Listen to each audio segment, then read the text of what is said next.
যত বিধর্মী আছে, যত বিজাতি আছে, যত সুপার পাওয়ার মালিক হোক না কেন, যখন দেখবে মালাকুল মউত চলে আসে, যখন নিদর্শনগুলো তার সামনে চলে আসবে, তখন সবাই বলবে কালু আমান্না বিল্লাহি ওয়াহদা, আল্লাহ তোমার একত্ববাদকে মেনে নিলাম, একমাত্র তোমাকে বিশ্বাস করে নিলাম। ওয়া কাফারনা বিমা কুন্না বিহি মুশরিকিন, আগে যেই ধর্ম আমি পালন করছি সবগুলোকে বর্জন করে দিলাম, কোন ধর্ম আমি মানব না, একমাত্র ইসলামের অনুসারী হয়ে গেলাম।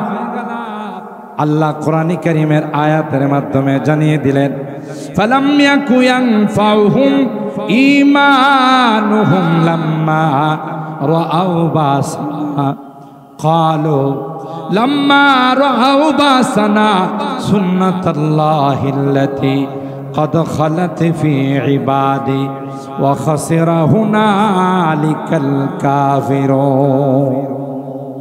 আল্লাহ বলবেন না না, সময় মেয়াদ শেষ হয়ে গিয়েছে, এখন যতই তোমরা বলবা আমরা ঈমানদার, আল্লাহ বলেন এখন বললে আর কাজে আসবে না, কারণ যখন সময় ছিল তখন তোমরা ঈমান আনো নাই, যখন সময় ছিল তোমরা কুফরি কি বর্জন করো নাই, এখন তোমাদের মেয়াদ শেষ হয়ে গিয়েছে, ঈমান আনার সময় শেষ হয়ে গিয়েছে।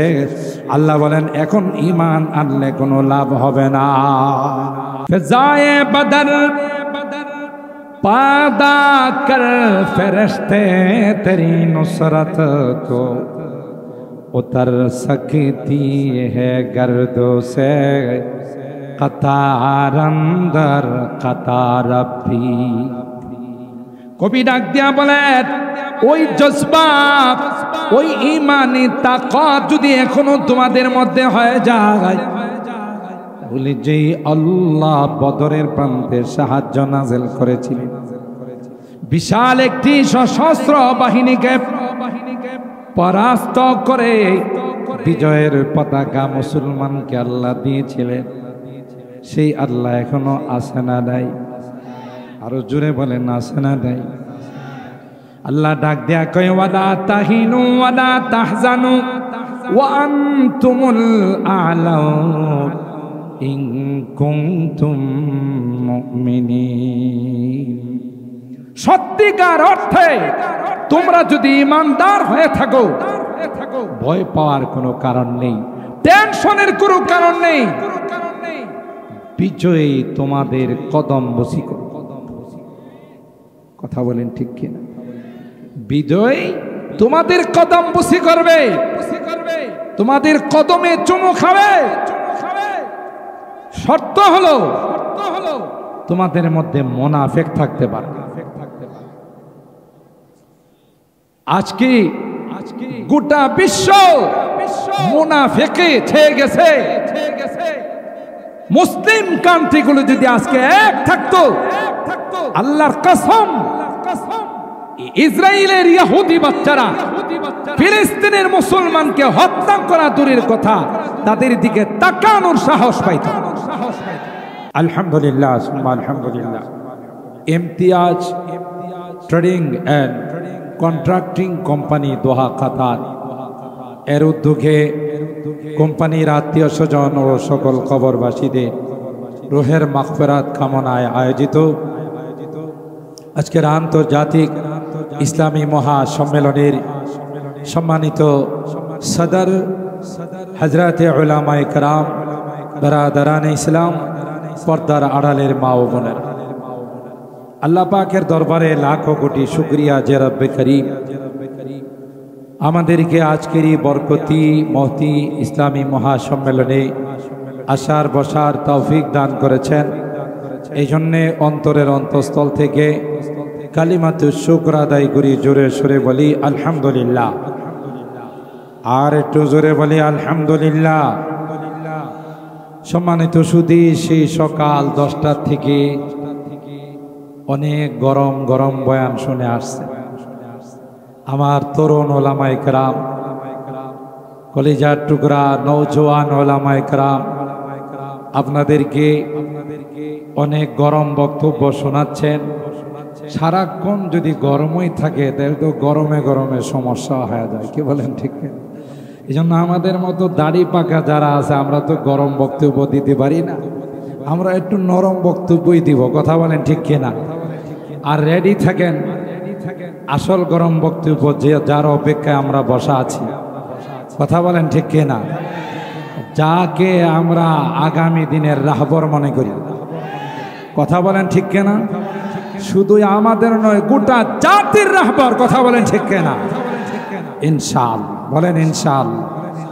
গরম বক্তব্য নিয়ে আসবেন, আপনাদের দিক নির্দেশনামূলক আলোচনা পেশ করবেন ইনশাআল্লাহ। আমি খুব সংক্ষিপ্ত সময়ে কুরআনুল কারীমের সূরা আল মাইদার 51 নম্বর আয়াতে কারিমা তেলাওয়াত করছি। সরকারে দু আলম মাহবুবে কিবরিয়া সৈয়দুল কাউনাইন সৈয়দুস সাকালাইন হযরত মুহাম্মদুর রাসূলুল্লাহ সাল্লাল্লাহু তাআলা আলাইহি ওয়াসাল্লাম একটি লম্বা হাদিস থেকে অংশ বিশেষ কয়েকটি বাক্য পাঠ করেছি। আজকের এই মাহফিল বিশেষ করে আমার কলিজার টুকরা যুবকদের উৎসাহ, উদ্দীপনা, আগ্রহ সব কিছু দেখে বিশ্বের আকাশের দিকে তাকানোর পর আমার কেমন জানে মনে হচ্ছে একটা পরিবর্তন বোধ হয় আমাদের সামনে অপেক্ষা করতেছে, কথা কয় না? তিলকাল আইয়াম নুদাউলুহা বাইনান নাস। কোরআনে আল্লাহ বলেন সময় একরকম থাকে, আর এই পরিবর্তনটা আমার মনে হচ্ছে আমার এই যুবকদের মাধ্যমেই হবে, কথা বলেন? কারণ যুবকরা কি করতে পারে না, যুবকরা অনেক কিছু করতে পারে। গত 5 তারিখে আমাদেরকে দেখাই দিছে, তাই না?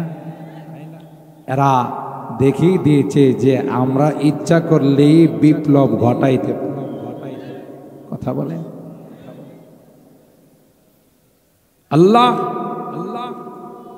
মুরব্বীদের পরামর্শ নিয়ে এই যুবকদের মাধ্যমে আমার মনে হচ্ছে গজওয়াতুল হিন্দ কায়েম করে দিবেন, কথা কয় না? গজওয়াতুল হিন্দ কায়েম হয়ে যাবে। আফগান মুজাহিদরা যেখানে যাবে ওখানে বিজয় না করে ফেরত আসবে। সিরিয়াতে ঢুকছে, বহুদিন যাবৎ সিরিয়াতে যুদ্ধ হচ্ছে, কিন্তু আফগান মুজাহিদরা ঢুকার পর বিজয়ের মালা তাদের গলাতে ঝুলছে, ঠিক কিনা বলে? কারণ সরাসরি আসমান থেকে আল্লাহর নুসরত চলে আসছে। যেমন আফগানে যুগ যুগ ধরে বিশ্বের 2টা মোড়ল সুপার পাওয়ার, এমন কোন অস্ত্র নেই যে অস্ত্র দিয়ে আঘাত করা হয়, হামলা করা হয়, কিন্তু ফলাফল জিরো। আমার ইসলামের সৈনিকরা, মুজাহিদরা যখন আমেরিকায় অ্যাটম বোম মারে, ক্রিকেটারের মতো লুফে লুফে ফেলে দেয়, ট্যাঙ্ক বহর নিয়ে যখন আক্রমণ করতে আসে, ট্যাঙ্ক বিধ্বংসী কোনো অস্ত্র নাই, মেসের কাঠিতে ঘষা দিয়ে ওই মেসের কাঠিগুলো ট্যাঙ্ক বহরের মধ্যে নিক্ষেপ করে গোটা ট্যাঙ্ক বহর জলে ছাই হয়ে যায়। নিক্ষেপ করার সময় মাত্র কোরআনের এই আয়াত তারা তেলাওয়াত করত, ওমা রামাইতা ইদ রামাইতা ওয়ালাকিন্নাল্লাহ রামা। এই আয়াতের তিলাওয়াতের বরকতে আল্লাহ একটা মেসের কাঠির মধ্যে এমন পাওয়ার দিয়েছে যে পাওয়ারে গোটা ট্যাঙ্ক বহর জলে পুড়ে ছাই হয়। তো এখানে আরেকটা জিনিসও আমাদের মনে রাখতে হবে, পৃথিবীর কোন বিজয়, আপনার স্বাধীনতা বলেন, মহান বিজয় বলেন, মানুষের শক্তির দ্বারা অর্জন হয়। মাত্র 9 মাসের স্বাধীনতা সংগ্রামে আমরা বিজয়ের মতো নিয়ামত পেয়েছি। এটা আমরা আমাদের বাহুবলে নয়, অস্ত্র দিয়ে নয়, এটা একমাত্র কেবলমাত্র শুধুমাত্র আল্লাহর সাহায্য। নিজেদের আধিক্য, নিজেদের শক্তিকে সামনে রাখলে কোনোদিন বিজয় আসবে। ঠিক নতুন স্বাধীনতার বিজয় আসছে আল্লাহর রহমতে। কথা বলেন ঠিক কিনা? এটা এমনি আসে না, যেখানে এত অস্ত্র, এত গোলা বারুদ খরচ করা হয়েছে, শেষ পর্যন্ত দেখা গেছে এই ছোট ছোট বাচ্চাদের সামনে সব সারেন্ডার করতে পারে। ফাইসালা কোন জায়গা থেকে আসছে? ফাইসালা আল্লাহর পক্ষ থেকে। আল্লাহ পাক বদরের মধ্যে বিজয় দিয়েছিলেন 313 জন সাহাবী, কিচ্ছু নেই, দোয়ার মাধ্যমে আল্লাহ বিজয় মঞ্জুর করেন। আল্লাহর কাছে আল্লাহর হাবিব দোয়া করেছেন, আল্লাহ তুমি যদি চাও পৃথিবীর মধ্যে কেউ তোমার নাম স্মরণ করার থাকবে না, আমাদেরকে পরাস্ত করেন। আর যদি চাও ইসলামের নিশান, ইসলামের পতাকা থাকবে, তোমার নাম উচ্চারণ করার মতো কেউ থাকবে, তাইলে আজকের এই কঠিন যুদ্ধে আমরা তোমার কাছে সাহায্য চাই। আসমান থেকে আল্লাহ ফেরেশতা পাঠিয়ে বলেছেন, আল্লাহর হাবিবকে জানিয়ে দিয়েছেন যে প্রথম পর্যায়ে আমি 1000 ফেরেশতা দিয়ে সাহায্য, দ্বিতীয় পর্যায়ে 3000, তৃতীয় পর্যায়ে 5000। যে আল্লাহ বদরের প্রান্তে মুসলমানদের উপরে সাহায্য নাজিল করে বিজয় দিয়েছেন, সেই আল্লাহকে এখন আসেন না, নির্বাচনে পরিবর্তন হয়ে গেছে। থাকলে আমাদের মধ্যে মুনাফিক ঢুকে গেছে। আমরা মুসলিম কান্ট্রিগুলো বেজাতিদের পা চাটা গোলাম হয়ে গেছে। অথচ আমি যে আয়াতে কারিমা তেলাওয়াত করি, স্পষ্টভাবে আল্লাহ আমাদেরকে জানিয়ে দিয়েছেন, লা তাত্তাখিযুল ইয়াহুদা ওয়ান নাসারা আউলিয়া বাদুহুম আউলিয়া ও বাদ। হে ঈমানদারগণ, কোন ইহুদি খ্রিস্টান বিজাতিকে তোমাদের অন্তরঙ্গে বন্ধু বানায়, তোমাদের কলবের মধ্যে তাদের জায়গা করে দিও না। হ্যাঁ, বাহ্যিক সম্পর্ক থাকবে, পৃথিবীতে চলতে গেলে কূটনৈতিক সম্পর্ক থাকতে হবে, কিন্তু কোন মুসলমান কোন বিজাতিকে অন্তর দিয়ে ভালোবাসতে পারে না। বাদুহুম আউলিয়া ও বাদ, এরা একে অপরের বন্ধু। মুসলমানের বন্ধু কোনোদিন বিজাতি হতে পারে না। ভুলটা আমাদের এখানে। আল্লাহ বলেন বন্ধু নয়, আর আমরা তাদেরকে আমাদের অন্তরের কলবের বন্ধু বানাই। যে কারণে আমাদেরই ভয়াবহ পরিণতি, তার বাস্তব প্রমাণ হলো বাংলাদেশ। বাংলাদেশ মনে করে পার্শ্ববর্তী রাষ্ট্র ইন্ডিয়া আমাদের অন্তরঙ্গ বন্ধু, আর ইন্ডিয়া সব সময় চায় বাংলাদেশকে কিভাবে শেষ করে। আমরা ইতিহাসের পাতা খুললে আমাদের দেশের বর্ডার রক্ষী বাহিনী, যাদেরকে বিডিআর বলা হয়, এরা এতটাই সাহসী, এতটাই শক্তিশালী। আপনারা বহু বছর আগের ঘটনা পত্রিকায় দেখেছেন, মিডিয়ার মাধ্যমে দেখেছেন, রৌমারী সীমান্ত রাত্রের আধারে ইন্ডিয়া আমার দেশের 1 কিলোমিটার দখল করে ফেলছে। বিএসএফ, ইন্ডিয়ান বাহিনী। তখনকার সময়ে বর্ডার রক্ষী বাহিনীর নাম ছিল বিডিআর। ওখান থেকে স্থানীয় নেতারা, স্থানীয় অফিসাররা হেডকোয়ার্টার যোগাযোগ করলেন যে এই হলো অবস্থা, আমরা কি করব। হেডকোয়ার্টার থেকে বলা হলো যে অ্যাকশন, ডাইরেক্ট অ্যাকশন। সোজা অ্যাকশনে যাও। পত্রিকা, মিডিয়া, নিউজগুলো সাক্ষী। আমার দেশের নওজওয়ানরা অ্যাকশনে যাওয়ার সাথে সাথে ভারতের বিএসএফ কে মুহূর্তের মধ্যে প্রায় 100 বিএসএফ কে বিনা হিসাবে জাহান্নামে পৌঁছাই। কত? 100 বিএসএফ, ভারতের বর্ডার রক্ষী বাহিনী। আমার দেশের একটা নওজওয়ানের গায়ে কোনো টাচ লাগাইতে পারে না। সেদিন থেকে ভারত তাদের মাথায় এই মিশন ঢুকছে যে যদি কখনো বাংলাদেশের সাথে আমাদের যুদ্ধ বেঁধে যায়, কখনো যদি বাংলাদেশ আমরা দখল করতে চাই, সেনাবাহিনী তো দূরের কথা, নৌবাহিনী, বিমান বাহিনী তো দূরের কথা, তাদের যে বিডিআর, তাদের মোকাবেলা করাই আমাদের পক্ষে সম্ভব হবে না। সেদিন থেকে পরিকল্পনা তাদের মাথায় আসছে যে বিডিআর কে রাখা যায়, বিডিআর এর কোমর ভেঙে দিতে হবে, বর্ডার রক্ষী বাহিনীকে ধ্বংস করে দিতে হবে। আর সেই পরিকল্পনার ফলাফল প্রকাশ পেয়েছে পিলখানা হত্যাকাণ্ডের মাধ্যমে। বহুদিন আগের পরিকল্পনা, সেই পরিকল্পনা পিলখানা হত্যাকাণ্ডে 57 জন চৌকস অফিসারকে হত্যা করে আমার দেশের বিডিআর কে পঙ্গু করে দেওয়া হয়েছে। কথা বলেন ঠিক কিনা?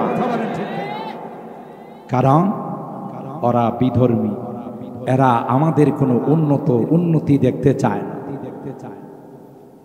আমরা তাদেরকে বলি, কখনো কখনো বাংলাদেশে এই রকমের স্লোগানও ছিল যে ভারতের উন্নতি আমাদের উন্নতি। কথা কার? ভারতের উন্নয়ন আমাদের উন্নয়ন। দুই দেশের মধ্যে স্বামী স্ত্রীর সম্পর্ক। কথা বলেন ঠিক কিনা? ইনশাআল্লাহ কিয়ামত পর্যন্ত এই স্লোগান বাংলার জমিনে আর কেউ দিতে পারবে না। কথা বলেন ঠিক কিনা? কারণ এদেশের মানুষ আর গোলামি কখনো মেনে নেবে। কথা বলেন ঠিক কিনা? কোরআন 1500 বছর আগে আমাদেরকে সতর্ক করে, ইয়া আইয়ুহাল্লাযীনা আমানু লা তাত্তাখিদুল ইয়াহুদা ওয়ান নাসারা আউলিয়া। আল্লাহ পাক কয়, হে ঈমানদারগণ, কখনো বিজাতিদেরকে তোমাদের বন্ধু বানায় না।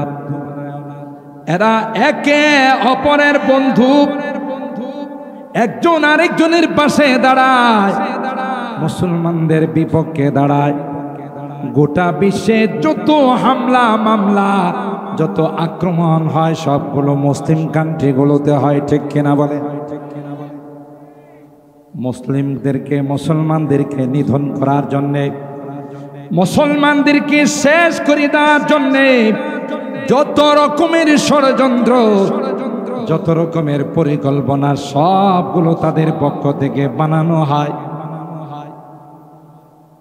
টুইন টাওয়ারের হামলা, পেন্টাগনের হামলা, সবগুলো ছিল তাদের সাজানো। একটাও মুসলমানদের কোনো দখল ছিল না। আমেরিকা ইহুদির বাচ্চাদের পরামর্শ নিয়ে পরিকল্পনা সাজিয়েছিল এই টুইন টাওয়ারের হামলার মাধ্যমে, পেন্টাগনের হামলার মাধ্যমে, যে ওসামা বিন লাদেনকে বিশ্ব সন্ত্রাস বানিয়ে, ওসামা বিন লাদেনকে দোষী বানিয়ে, টেররিজমদের নেতা বানিয়ে আফগানকে শেষ করে গোটা বিশ্বের মুসলিমকে শেষ করে দিবে। তাদের জানা নেই মুসলমানদের অভিভাবককে। কথা বলেন, যালিকা বিআন্নাল্লাহা মাওলাল্লাযীনা আমানু ওয়া আন্নাল কাফিরিনা লা মাওলা লাহুম। আল্লাহ সূরা মুহাম্মাদের আয়াতের মধ্যে বলেন, এ বিশ্বের মুসলমান, ভয় পেও না, টেনশন করো না। তাদের কাছে অ্যাটম বোম থাকতে পারে, তাদের কাছে পারমাণবিক থাকতে পারে, তাদের কাছে বিভিন্ন রকমের ক্রুজ ক্ষেপণাস্ত্র থাকতে পারে, আরো অনেক কিছু তাদের কাছে থাকতে পারে। কেন মনে রাখবা রে, আমি আল্লাহ তাদের অভিভাবক নয়। কোন অ্যাটম বোম, কোন পারমাণবিক, কোন অগ্নিয়াস্ত্র আল্লাহর হুকুম ছাড়া কাজ করে। কথা বলেন ঠিক কিনা? হুকুম হবে তখন কাজ করে। আল্লাহ ক্লিয়ারলি জানিয়ে দিয়েছেন, আমি আল্লাহ তাদের অভিভাবক নয়। ওয়ান্নাল কাফিরিনা লা মাওলা লাহুম, কাফেরদের কোনো অভিভাবক নেই, আমি আল্লাহ তোমাদের অভিভাবক। সুবহানাল্লাহ। তার বাস্তব বাংলাদেশের মানুষ তোমরা দেখেন, একটা স্ট্রং শক্তিশালী হানাদার বাহিনী, তাদের সামনে তোমাদের দাঁড়ানোর মতো কোনো ক্ষমতা ছিল? কথা কয় না। পাকিস্তান বাহিনী, হানাদার বাহিনী যখন আমাদের সামনে চলে আসছিল, তাদের মোকাবেলা করার কোনো ক্ষমতা আমাদের ছিল? নিঃসন্দেহে আল্লাহ রাব্বুল আলামিন আসমান থেকে আমাদের উপরে সাহায্য করে মাজলুমদের পক্ষ নেন, জালেমদের পক্ষে আল্লাহ কখনো যান। কথা বলেন ঠিক কিনা? ছাত্র জনতার হাতে কিছুই ছিল না। কি বলেন? ছিল? কোনো অস্ত্র ছিল না, কিছুই ছিল না। ছিল একটাই, সেটা হলো এদেশের ছাত্র জনতা ছিল মাজলুম, নিপীড়িত, নির্যাতিত। কথা বলেন ঠিক কিনা? অপর পক্ষ ছিল জালেম। এই জন্য আল্লাহ তার বিধান, তার সিস্টেম হলো পৃথিবীর সূচনা লগ্ন থেকে আল্লাহ মাজলুমদের পক্ষ নেন, জালেমদের পক্ষ নেন না। কথা বলেন ঠিক কিনা? তাই আমরা ছিলাম মাজলুম, আমরা ছিলাম নিপীড়িত, নির্যাতিত, নিষ্পেষিত, শোষিত জাতি। তাই আল্লাহ সাহায্য আমাদের উপরে আসছিল বলে, ছিল বলে মাত্র 9 মাসের সংগ্রামে আল্লাহ আমাদেরকে বিজয়ের মতো নিয়ামত দান করেছেন। বিজয়ের মাস ডিসেম্বর মাস। এই জন্য কোনো কিছুতে আল্লাহর সাহায্যকে, আল্লাহর শক্তিকে ভুলে গেলে চলবে না। হতে পারে আমাদের কাছে আধুনিক কোনো যন্ত্রপাতি নেই, আধুনিক কোনো অস্ত্র নেই, কিন্তু আমাদের ইয়াকিন আর বিশ্বাস আছে যে আল্লাহর সাহায্য আমাদের সঙ্গে আছে। যত বড় পড়া শক্তি হোক না কেন, আল্লাহর সাহায্যের সামনে দাঁড়ানোর মতো তাদের কোনো ক্ষমতা নেই। কথা বলেন ঠিক না বেঠিক? কিন্তু এর আগে সাহাবায়ে কেরামদের মতো ঈমানওয়ালা আমাদের হবে। সাহাবায়ে কেরামদের মতো ঈমানি তাকত আর শক্তি আমাদের মাঝে সৃষ্টি করতে হবে। আফগান মুজাহিদদের মতো ঈমানি শক্তি আমাদের মাঝে সঞ্চার করতে হবে। কথা বলে ঠিক কিনা? আর ঈমানি তাকত আর এই শক্তি নিয়ে যখন আমরা ময়দানে যাব, যত বড় পাওয়ারফুল শক্তি আমাদের মোকাবেলা করতে আসুক না কেন, ইনশাআল্লাহ সেকেন্ডের মধ্যে তাদের পরাজিত হওয়া, পরাজয় বরণ করা তাদের জন্য অনিবার্য হয়ে যাবে। ঠিক না বেঠিক? এটার জন্যই উলামায়ে কেরাম, জাতির রাহবার, এই সকল মাদ্রাসাগুলো, গজওয়ায়ে হিন্দ সহ আরো যত যুদ্ধ আসবে, ওই যুদ্ধগুলোর মধ্যে সৈনিক তৈয়ার হওয়ার ক্যান্টনমেন্ট হলে সকল মাদ্রাসা। আবার কেউ ভুল মেসেজ দিয়েন না যে আজকে বক্তব্য বলে গেছে সৈনিক বানানোর কারখানা হলো মাদ্রাসা। আমাদের যে অপবাদ দেওয়া হয়েছিল, সে অপবাদের জন্য না। যারা অপবাদ দিয়েছিল মাদ্রাসা জঙ্গিবাদ প্রজনন কেন্দ্র, সন্ত্রাসীদের আস্তানা, মাদ্রাসা টেররিজমের কারখানা, আল্লাহ প্রমাণ করে দিয়েছেন যে মাদ্রাসা আলেম ওলামা, নায়েবে রাসূল, ওয়ারাসাতুল আম্বিয়ারা ছিল, আছে, থাকবে। যারাই বিভিন্ন অপবাদ দিয়েছিল তাদের এখন খুঁজে পাওয়া যায় না। কথা বলেন ঠিক কিনা? কিয়ামত পর্যন্ত এই সকল দ্বীনের প্রতিষ্ঠানগুলো থাকবে, ঠিক না বেঠিক? হ্যাঁ, কেন বললাম ক্যান্টনমেন্ট? জিহাদের ক্যান্টনমেন্ট। কারণ 200 বছর ইংরেজ বেনিয়ারা এই ভারত উপমহাদেশ শাসন করেছিল।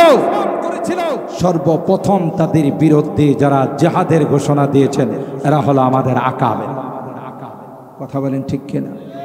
আর তাদের বিরুদ্ধে জিহাদ করার জন্য স্বপ্ন যুগে হযরত কাসেম নানতুবি রাহিমাহুল্লাহকে আল্লাহর হাবিব বললেন, এমনি তাদের বিরুদ্ধে জিহাদ হবে না, এর জন্য ক্যান্টনমেন্ট বানাইতে হবে, সেটা হলো দেওবন্দ মাদ্রাসা। কথা বলেন ঠিক কিনা? खुद साक़ी कौसर ने राखी मैं खाने की बुनियादी साक़ी कौसर सरकारी दो आलम नबी সরাসরি দেওবন্দ মাদ্রাসার ভিত্তি রেখে পৃথিবীর মানুষকে কথার জানান দিয়েছেন যে এগুলো হলো ইসলামের দুর্গ। ইসলামের উপর যখন কখনো আঘাত আসবে তার মোকাবেলা করার জন্য এই দুর্গগুলোই যথেষ্ট। কথা বলেন ঠিক কিনা? রুহামাউ বাইনাহুম, আমরা বড় নম্র, বড় ভদ্র, আমরা কাহারোর সাথে কোনো তর্কে জড়াই না, কাহারোর সঙ্গে আমরা অহেতুক কোনো ঝামেলাতে জড়াই না। কিন্তু আশিদ্দাউ আলাল কুফার, কেউ যদি আমার কোরআন নিয়ে, আমার ইসলাম নিয়ে, আমার নবীকে নিয়ে টানাটানি করে, সাথে সাথে তার মাথাটা দেহের থেকে বিচ্ছিন্ন করে দেওয়া হবে। আশিদ্দাউ আলাল কুফার রুহামাউ বাইনাহুম, এটা হলো সাহাবায়ে কেরামদের সিফাত, সাহাবায়ে কেরামদের গুণ। সম্মানিত সুধী,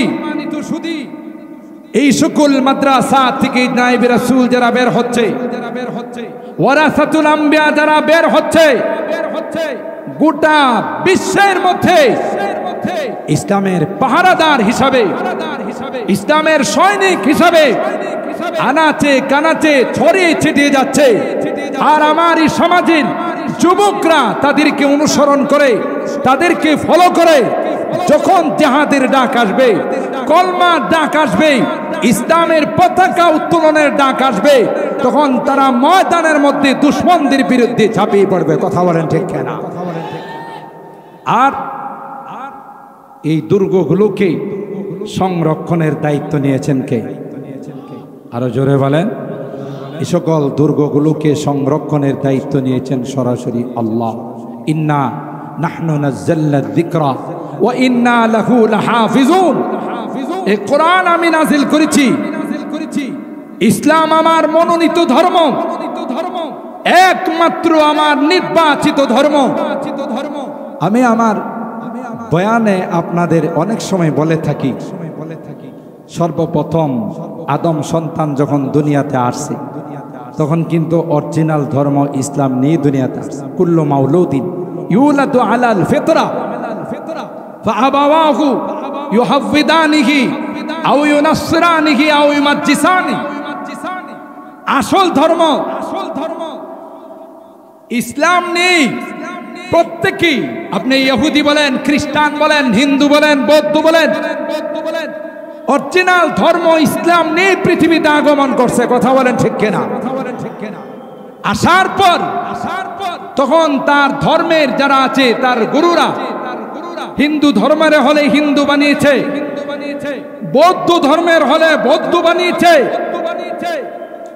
ধর্মীয় রীতি নীতি অনুযায়ী তাদেরকে সেই ধর্মের ধিক্কার দিয়ে সেই ধর্মের অনুসারী বানিয়েছে। কথা বলেন ঠিক না বেঠিক? ঠিক তদ্রূপ পৃথিবী থেকে যাওয়ার সময় যখন মৃত্যু চলে আসবে, সাকারাত যখন শুরু হয়ে যাবে, পৃথিবীর প্রত্যেকটা বিধর্মী, আপনি যত সুপার পাওয়ার রাষ্ট্রের মালিক হোক না কেন, ডোনাল্ড ট্রাম্প বলেন আর চায়নার প্রেসিডেন্ট বলেন, রাশিয়ার প্রেসিডেন্ট বলেন, ভারতের প্রেসিডেন্ট বলেন, কোরআন বলে মৃত্যুর আগে সবাই চেষ্টা করবে ইসলাম গ্রহণ করার জন্য। ফালাম্মা রাআউ বাসানা ক্বালু আমান্না বিল্লাহি ওয়াহদা ওয়া কাফারনা বিমা কুন্না বিহি মুশরিকিন। কোরআনে আল্লাহ বলেন যত বিধর্মী আছে, যত বিজাতি আছে, যত সুপার পাওয়ার মালিক হোক না কেন, যখন দেখবে মালাকুল মউত চলে আসে, যখন নিদর্শনগুলো তার সামনে চলে আসবে, তখন সবাই বলবে ক্বালু আমান্না বিল্লাহি ওয়াহদা, আল্লাহ তোমার একত্ববাদকে মেনে নিলাম, একমাত্র তোমাকে বিশ্বাস করে নিলাম। ওয়া কাফারনা বিমা কুন্না বিহি মুশরিকিন, আগে যে ধর্ম আমি পালন করছি সবগুলোকে বর্জন করে দিলাম, কোন ধর্ম আমি মানব না, একমাত্র ইসলামের অনুসারী হয়ে গেলাম।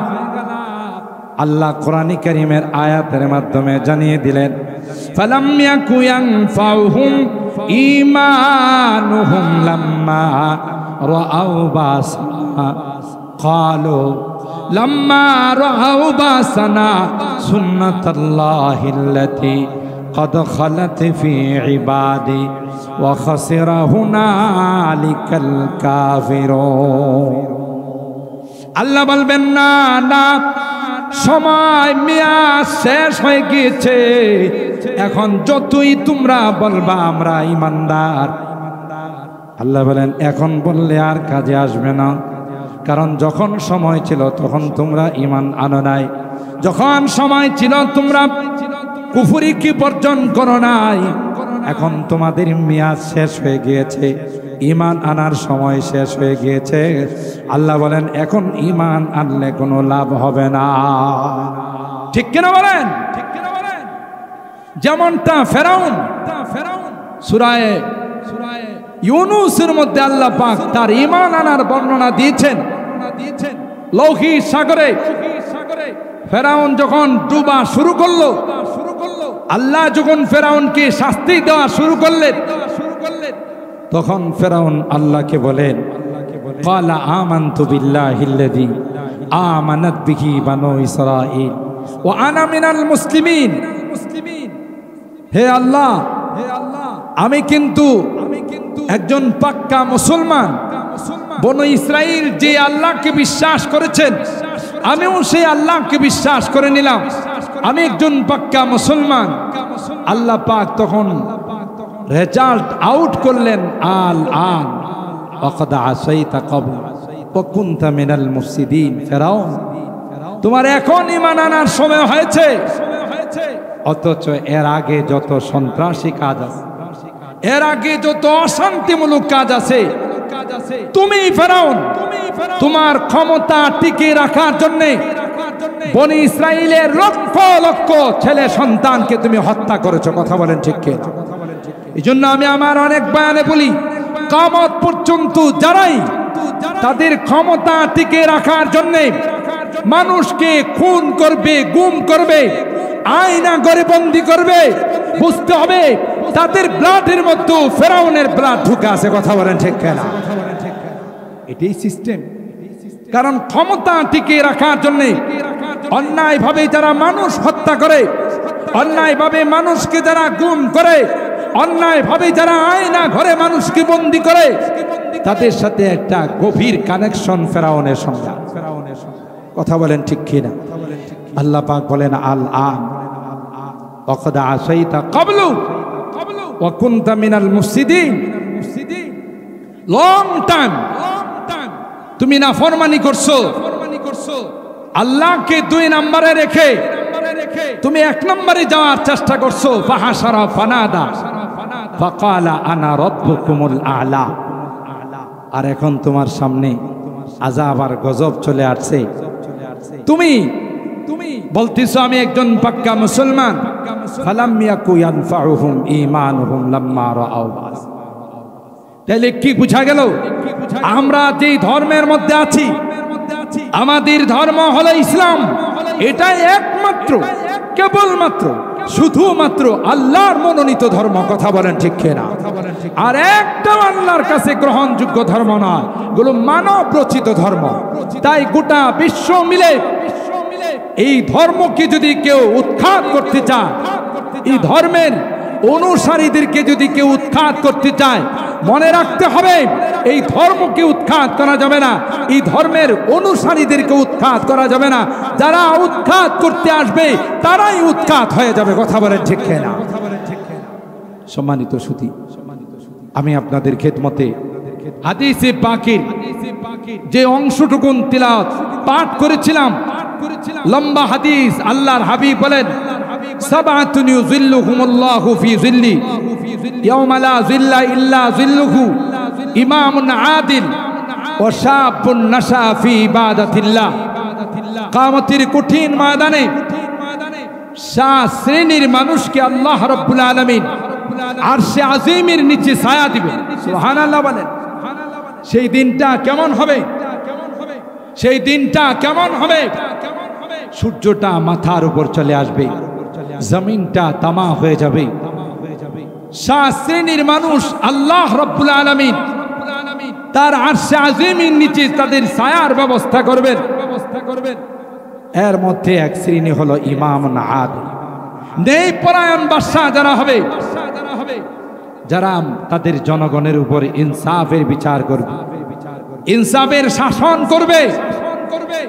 2 নাম্বার হলো ওয়াশাবুন নাশা ফি ইবাদাতিল্লাহ, ওই নওজোয়ান যুবক যাদের জীবনটা, যৌবনকালটা ইবাদতের মধ্যে অতিবাহিত হয়েছে, কিয়ামতের কঠিন ময়দানে আল্লাহ তাদেরকে তার আরশে আজিমের নিচে ছায়ার ব্যবস্থা। আমরা বর্তমান সময়ে দেখতে পাই যে বাংলাদেশের আনাচে কানাচে বিশাল বিশাল ইসলামী মহাসম্মেলনগুলো হচ্ছে। প্রত্যেকটা সম্মেলনের পিছনে আমাদের নওজোয়ানদের হাত আছে। কথা বলেন ঠিক কিনা? এটা প্রমাণ করে এই অবস্থা থাকবে না। বর্তমান বিশ্বে যেভাবে মুসলমানরা নিপীড়িত আর নির্যাতিত হচ্ছে, সমাজের দেশের যুবকরা যেভাবে ইসলামের দিকে অগ্রসর হচ্ছে, এই ইসলামের এই ধারাবাহিকতা, ইসলামের এই গতিকে কেউ প্রতিরোধ করতে পারবে না। কথা বলেন ঠিক না বেঠিক? কেন এই ইসলামের এই লাইট কে জ্বালাইছে? কথা বলেন কে? খুরশিদে দ্বীন আহমদ का आलम के उफुक पर चमकेगा। দিনের সূর্য আকাশের মধ্যে কে জ্বালাইছেন? আল্লাহ। আল্লাহ যে সূর্য জ্বালাইছেন, এটা কি কেউ অফ করে দিতে? কারো ক্ষমতা? খুরশিদে দ্বীন আহমদ का आलम के उफुक पर चमकेगा, ये नूर हमेशा चमका है, ये नूर हमेशा चमका है, ये नूर बराबर चमकेगा। इल्म हुनर का गहवारा तारीख वो से पारा है, हर फूल आय के शोला है, हर सरवा यहाँ मीनारा है। अल्लाह अकबर। कोहसार यहाँ दब जाते, तूफान यहाँ रुक जाते हैं। যত ষড়যন্ত্রী, যত বৃহৎ আকারে, যত শক্তিশালী হয়ে আসুক না কেন, আল্লামা রিয়াসত আলী বিজনরী রাহিমাহুল্লাহ তারই কবিতার মধ্যে তিনি উল্লেখ করতেছেন, এখানে আসার সাথে সাথে সবগুলো নস্যাৎ হয়ে যাবে। কথা বলেন ঠিক না বেঠিক?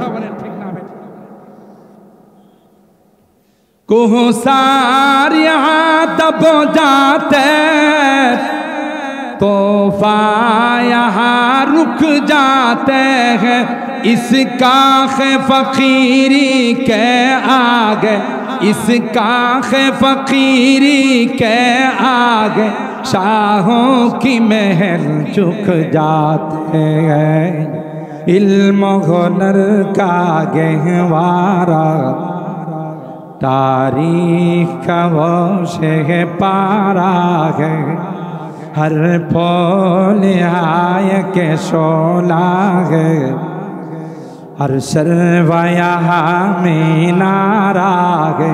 আল্লাহু আকবার বলেন। সম্মানিত সুধী, পিছনে দেখা যাচ্ছে সুলতানুল ওয়াইজিনের আগমন। একটু আস্তে আলহামদুলিল্লাহ কর, আর একটু আস্তে বলেন। যাদের একটু চেহারা দেখার জন্য, যাদের জুবান থেকে একটু নসিহা শোনার জন্য রাত কি রাত মানুষ সাতক পাখির মতো মৌমাছির মতো বসে থাকেন। আজকে আপনাদের ইখলাসের বরকতে আমি শুরুতেই বলেছি যে এই জাতীয় কোয়ালিটি সম্পন্ন সম্মেলন বাংলাদেশে খুব কমই পাওয়া যায়, যেখানে গোটা বাংলাদেশের যারা মাথা ফেমাস তাদেরকে আপনাদের ইখলাসের বরকতে এই সম্মেলন আজকে জমায়েত করেছে, একত্রিত করেছে। আমাদের মাঝে এই নুরানি চেহারা সুলতানুল ওয়াইজিন হযরতুল আল্লামা খালিদ সাইফুল্লাহ আইয়ুবী দামাত বারাকাতুহুম উপস্থিত হয়েছেন। ইনশাআল্লাহ এইভাবে একের পর এক আমাদের মাঝে আজকের দাওয়াতি মেহমানগণ, মুআজ্জাজ মেহমানগণ উপস্থিত হয়ে যাবেন এবং ওনাদের মূল্যবান নসিহা দিয়ে আমাদেরকে উপকৃত করবেন ইনশাআল্লাহ। আমাদের এই রকমের কোনো আদত নেই, কোনো মেহমান আসলে পরে তাকে বসিয়ে রেখে কথা বলা। আমি শেষ মেসেজটুকুন আপনাদেরকে দিতে চাচ্ছি, মুসলমান যখন তার অস্তিত্ব নিয়ে, মুসলমান যখন তার স্বকীয়তা নিয়ে থাকবে, ইনশাআল্লাহ ইনশাআল্লাহ বিজয়ের পতাকা মুসলমানদের হাতে উত্তোলিত হবে। কথা বলেন ঠিক কিনা? নাসরুম মিনাল্লাহ ওয়া ফাতহুন করিব ওয়া আখিরু দাওয়ানা আনিল হামদুলিল্লাহি রাব্বিল আলামিন। আসসালামু আলাইকুম ওয়া রাহমাতুল্লাহি ওয়া বারাকাতুহু।